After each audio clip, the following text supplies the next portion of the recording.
Ladies and gentlemen, good morning and welcome to Gashi's Kaman TV. The government instructed the police to kill people who are going to touch police stations. The government, through Kipchumba Murkomen, spoke yesterday and asserted its authority. And ladies and gentlemen, before even the dust had settled, a police station in Donyijero in Nyandarua County was torched down by the demonstrators after it was alleged that a person was shot by the police, and we are still trying to get the information of what was actually happening there.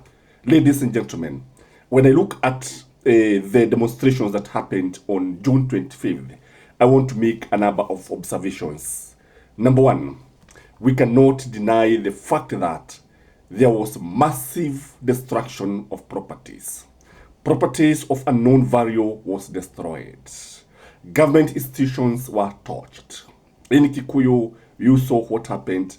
The Kikuyu law courts were burnt to ashes, police stations were burnt to ashes, and many buildings were actually burnt to ashes. And when I look at this, I see a situation where there seems to be a coordination. One, when I look at it, one thing is very, very clear, that police stations were burnt across Mount Kenya region. It happened in Kiambu County, where a number of police stations were burnt. It happened in Nyandarua, it happened in Nyeri, it happened in many parts of the mountain. So when you look at it, it is something that is coordinated. It did not happen in some region, even though there were demonstrations. A very good example is that in Nyanza, there were demonstrations, but the police stations were not touched. So what is the coincidence here? Why is it that when you look at it, there seems to be something that is very well coordinated about burning police stations and government institutions? What is this in Mount Kenya? So that is one observation I want us to make before we give our critical analysis. Number two is that businesses were looted. I tell you, I have some friends, 3 of them, who called me yesterday crying that they have gone back to zero. Unfortunately for one of them, he had taken a loan and he has nothing to pay. He has no source of income. And the man had already actually resigned from his previous job. This is very, very scary. So this is something that happened. Something else about the looting, it was noted that it looked like it was also very much coordinated. There seems to have been 2 groups. One group of people were demonstrating, and genuinely so. But there's another group that was following the demonstration. In fact, in some places, looting was done much after the demonstration were over. I'm told there is a mall where looting took place much after people had actually gone home. This is very, very scary. I also noted that most of these businesses that were looted, as I said the other day, are owned, majority of them are owned by the Kikuyu community. This is also shocking, if you ask me. I'm not trying to adulate that other communities don't have their businesses banned, but the truth of the matter, the people who are feeling the heat, the people who actually lost most is the Kikuyus. Because when the businesses are closed, maybe you find a business has employed maybe 5 or 6 people. So in Mount Kenya region, the people are crying. People are in pain. Jobs have been lost. Businesses have been closed. Again, when I look at this situation, I see a situation whereby there seems to be a strong hand somewhere.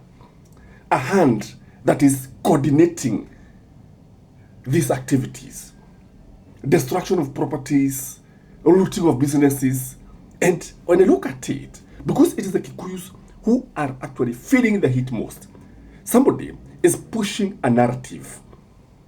Somebody is pushing an agenda.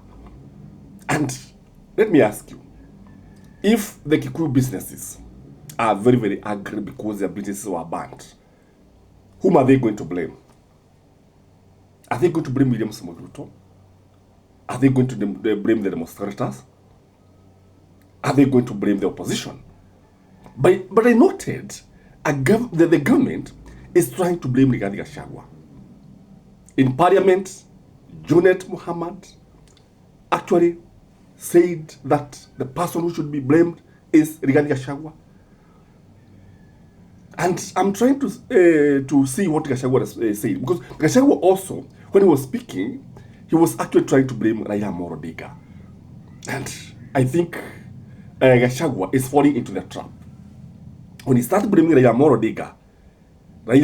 Odinga, I think, if you ask me, when it comes to these demonstrations, I think we cannot blame Raila Amolo Odinga. For the destruction of property in Mount Kenya, I doubt. For the burning of police stations in Mount Kenya, courts, I doubt. I strongly doubt whether Raila Amolo Odinga should be blamed. Raila Amolo Odinga, when it comes to those things, I think Gachagua is falling into the trap. Number two is that if these guys are trying to blame Rigathi Gachagua, if the government is trying to blame Rigathi Gachagua, what does it intend to achieve? I think the government is scared by the popularity of Rigathi Gachagua. Rigathi Gachagua, vile tunamjua ni mtoto wa Siba, he came out boldly and said that he's going to call a meeting for leaders. And when I look at this situation, I look at the way the situation is moving, we are now actually trying to draw a line. We are trying to set some communities against the others. And the government is actually succeeding in this. Because if they were doing it in Parliament, it was something that was coordinated. It was something that was agreed. It was something that they hope to achieve certain objectives. And one of the objectives is that I think they are trying to lay the ground for arresting some leaders. I can foresee a situation, because a number of leaders, including those in ODM, are calling for the arrest of Rigathi Gachagua. And I'm trying to see any connection between arresting Rigathi Gachagua and these demonstrations of banning the property, unless the DCI or NIS has information that we don't have. And they may have information that we don't have. We are not saying that Gachagua is spotless and clean. We don't know. But there's no direct connection. In fact, when you look at the narrative is to actually make Rigathi Gachagua unpopular. This shoot to kill order. When Murkomen speaks, it is the government that is speaking. When Murkomen speaks, it is William Samoei Ruto who is speaking. And if this will be implemented, shoot to kill order, I can tell you, the situation can only escalate. The situation can only be worse. And something else I noted is that there are so many goons who are actually on the loose. So many. And unless the situation is stopped, unless this is stopped, I think we are going to face